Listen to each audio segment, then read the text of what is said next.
안녕하세요, 김병선입니다. 오늘은 오랜만에 변액연금에 대해서 이야기를 나눠볼까 합니다. 바로 수익률 공개해드릴 거고요. 주식하시는 분들은 이 변액을 어떻게 하면 정말 효과적일지 같이 이야기 나눠보도록 하겠습니다.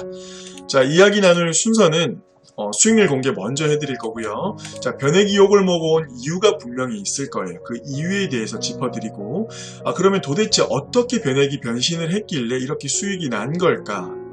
알려드리도록 하겠습니다. 네 번째로 대박날 수 있는 변액연금 가입 방법을 공개해드리고요. 마지막으로 주식하시는 분들이 변액을 어떻게 하면 정말 효과적으로 활용할 수 있을지 알려드리도록 하겠습니다. 수익률 먼저 공개할게요. 자, 이분은 딱 24회 2년 납입하신 분이고요. 벌써 해지 환급금이에요. 이게 정말 중요한 겁니다. 벌써 환급률이 100%가 넘었어요. 추가 납입 한 번도 안 한 겁니다. 추가 납입했다면 더 수익률이 좋았겠죠. 자, 이분은 지금 27.7% 수익이 났고, 다른 분이에요. 27.7% 수익이 났고요. 현재 환급률은 109.67%입니다. 벌써 원금을 한참 초과했죠. 이분은 5년 조금 안 되신 분인데 107.95%, 24% 정도의 수익률을 보이고 있고요. 마지막으로 보여드릴 분은 6년 정도 되신 분인데 43% 정도 수익이 났고요. 지금 1845만원 납입하셨고요. 2435만 7406원, 132%의 해지환급률을 보이고 있습니다. 지금 말씀드린 거는 그냥 이렇게 포토샵으로 제가 사기치는 게 아니고요. 저랑 상담을 진행하신 분들께는 다 로그인해서 일일이 보여드리고 있는 팩트입니다. 그렇죠. 변액이 이렇게 수익이 나고 있네요. 그렇죠. 자, 그러면 변액이 도대체 이때까지 수익이 잘 안 났던 이유, 욕을 먹은 이유는 도대체 뭘까? 바로 이것 때문이에요. 사업비가 엄청났죠. 거의 15%에 육박했습니다. 그럼에도 불구하고 나머지 85% 중에 그 85% 중에 80%는 채권에 의무적으로 넣어야 했어요. 채권은 안정적이기도 하지만 수익도 안 납니다. 그쵸? 자, 예를 들어서 우리가 100만원을 납입하면 15만원은 사업비로 없어지고 있는 거예요. 그쵸? 나머지 85만원 중에 한 60만원은 채권으로 금고에 넣어놓는 것처럼 가만히 있는 겁니다. 그럼 나머지 한 20만원, 25만원 정도만 100만원 전체에서 일을 하는 주식형 펀드에 투입되는 거예요. 사업비를 이길 수 있을까요? 그 20만원이? 불가능하겠죠. 그러니까 수익이 안 나는 거예요. 10년이 돼도 원금이 안 되는 거고요. 펀드 라인업은 거의 국내형 펀드 라인업밖에 없었고요. 심지어 펀드는 유행이 변하기 마련인데 지금은 골드, 그쵸? 골드 펀드나 금 펀드나 달러 펀드 또는 4차 산업 관련 이런 펀드들이 굉장히 많이 유행하고 있음에도 불구하고 옛날 국내형 펀드만 했어야 됐습니다. 더 큰 문제는 관리의 부재죠. 주식이라고는 한 번도 해본 적 없는 사람이 회식 자리에서 찌라시만 듣고 투기성으로 해본 사람이 투자 전문가인 것처럼 변액을 판매하는 거죠. 펀드 변경도 한 번도 안 시켜주고요. 이런 게 문제가 됐었던 거죠. 그래서 수익이 안 났던 겁니다. 자, 그러면 도대체 새롭게 바뀐 변액은 어떻길래 이렇게 수익이 나느냐? 이것 때문이에요. 정반대죠. 사업비는 이건 정부에서 시킨 거예요. 금융당국에서 사업비 낮춰라.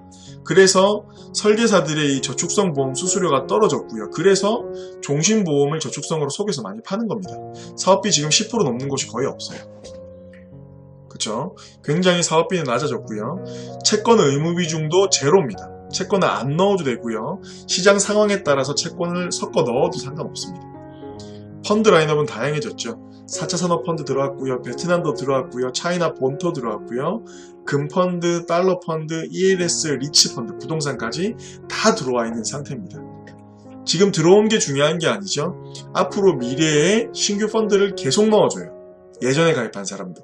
그래서 펀드 관리하기가 굉장히 유리한 거죠.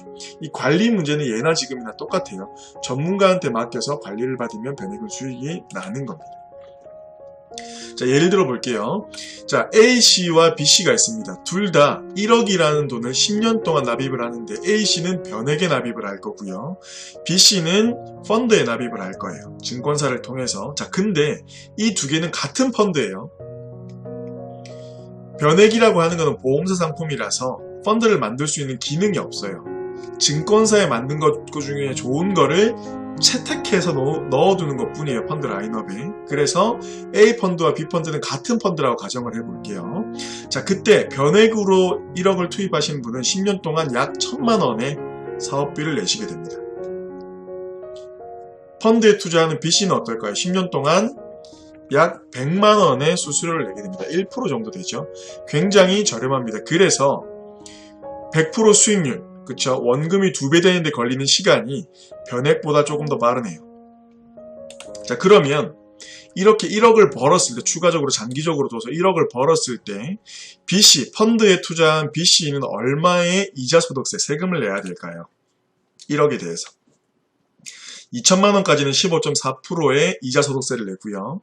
2천만원을 초과하는 8천만원에 대해서는 종합과세하게 되어 있습니다. 내 연말정산에 8천만원을 얹어버리는 거죠. 그러면 어떻게 되느냐, 이게 종합소득세율 과표구간입니다. 8,800만원 초과 구간에 해당됩니다. 35%의 세금을 내는 거죠. 난 8천만원인데 왜 8,800 이상이지? 그해 년도 내 소득에 플러스 되는 거예요. 과표구간이 8천만원이.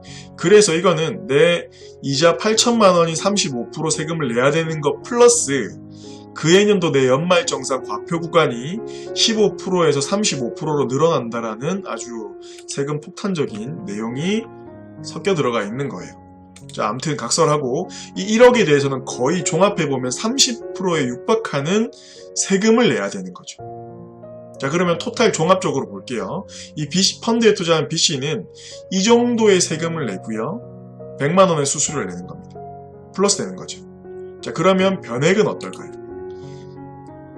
원금이 2배 되는데 2배에 도달하는 시간은 조금 더 늦었지만 이 이자에 대한 소득세는 없습니다. 그리고요, 이 B씨가 이렇게 길게 장기적으로 끌고 오면서 펀드 변경도 많이 했을 거고요. 리밸런싱도 많이 했을 겁니다. 그렇죠? 그때마다 그 전체 덩어리에서 1%의 수수료를 계속해서 냈던 겁니다. 변액은 어땠을까요? 펀드 변경 수수료가 무료예요. 그것도 신규 펀드가 계속 들어온다 그랬죠. 리밸런싱 수수료도 무료입니다. 심지어 신규 펀드는 계속해서 넣어줘요. 쉽게 말하면 변액을 어떻게 바라보셔야 되냐면, 이 1,000만원이란 높은 사업비를 내고 비과세 기능을 돈 주고 사는 거고요. 이 사업비를 내고 펀드 변경 수수료가 무료인 기능과 리밸런싱 수수료가 무료인 기능을 이 사업비를 주고 사는 거예요. 그래서 신규 펀드를 계속 넣어줘요. 그런데 변액을 판매하는 사람들은 10년 뒤에 해지하고 쓰래요. 말도 안 되는 소리를 하는 겁니다. 그럴 거면 펀드를 가입하는 게 훨씬 더 유리해요. 장기적으로 가면 갈수록 이 변액이라는 게 유리해지는 거예요. 짧게 간다, 이자가 적게 난다, 이자가 적게 날수록 펀드가 더 유리합니다. 사업비가 적기 때문에. 근데 이자가 많이 발생할수록 변액이 유리한 거예요. 이자가 발생하는 건 제가 앞에 서두에 보여드렸어요. 상담을 통해서 항상 로그인해서 증명을 해드리고 있습니다. 자, 그러면 이거보다 더 대박날 수 있게 변액을 가입하는 방법은 없을까? 있습니다. 변액에는 여러 가지 기능이 있는데 그 중에 핵심적인 기능은 이 상품 중에 이거 하나밖에 없는 거예요. 확대해서 보여드리면, 가족이 든든해지는 피보험자 교체 옵션. 우리가 보험에는 등장인물이 3명이 있죠. 계약자, 피보험자, 수익자입니다. 계약자랑 수익자는 언제든지 변경할 수 있는데 피보험자를 못 바꾸죠. 근데 이거는 피보험자를 바꿀 수 있어요. 한 번 딱 바꿀 수 있습니다. 자, 피보험자를 바꿀 수 있다는 말을 그냥 쉽게 받아들이시면 안 됩니다. 뭐가 중요하냐면, 만약에 자녀에게 줬어요. 그러면 그 자녀는 처음에 내가 가입했을 때 경험생명표를 적용해줘요. 무슨 말이냐, 우리가 연금을 계산을 할 때 예를 들어서 1억 원을 돈을 모았어요. 최종적으로. 그럼 그거를 내가 65세에 연금을 개시한단 말이죠. 1억을. 그러면 도대체 뭘 기준으로 내 돈을 나눠서 매달 주냐고요. 그 기준이 바로 경험생명표라는 겁니다. 그게 지금은 9회 경험생명표를 적용하고 있는데 3회 경험표를 생명하고 있을 옛날에는 어땠냐면 1억을 모았어요. 그리고 68.4세에 계시라는 겁니다. 그때 경험생명표가 68.4세였기 때문에 사람이 68.4세에 사망했던 거예요. 평균적으로. 그럼 65세 연금을 개시하면 3.4년 뒤에 사망하는 거죠. 그럼 그 1억을 3.4년으로 나누는 거예요. 그렇게 해서 12개월로 나눠서 매달 연금을 줬던 거예요.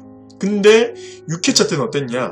그 1억을 65세에 똑같이 개시하면 65세에 개시하면 78.5세에 수명이 늘어났기 때문에 13.5년 뒤에 사망하는 거죠. 그럼 그 1억을 아까는 3.4년으로 나누는데 이거는 13.5년으로 나누는 거예요.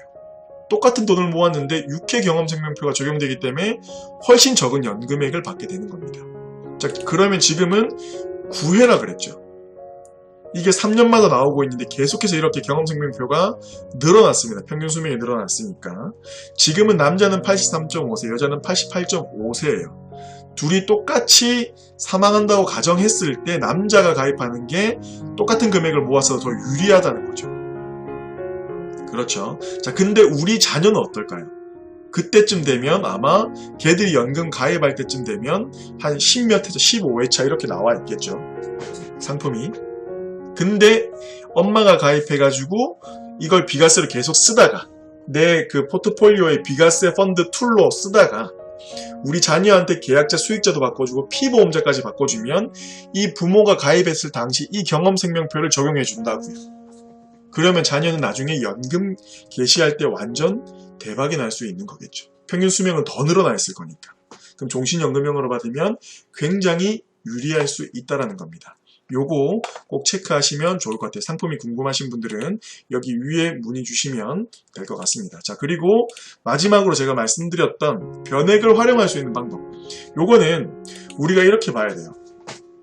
미국이 금리를 조정을 하고요. 코로나19라는 게 닥쳐오고요. 금융위기라는 게 닥쳐오면 우리는 어떤 시그널에 의해서 현금 비중을 더 높여야 될 거를 어느 정도 경제에 관심 있으신 분들이라면 거시적인 안목으로 알 수가 있습니다. 그래서 우리는 현금 비중을 늘리고요. 조금 안전한 채권으로 바꾸고요. 또는 달러나 금에 투자를 하는 겁니다. 요즘에는 실버도 굉장히 핫하다고 제가 영상에 올려드렸죠.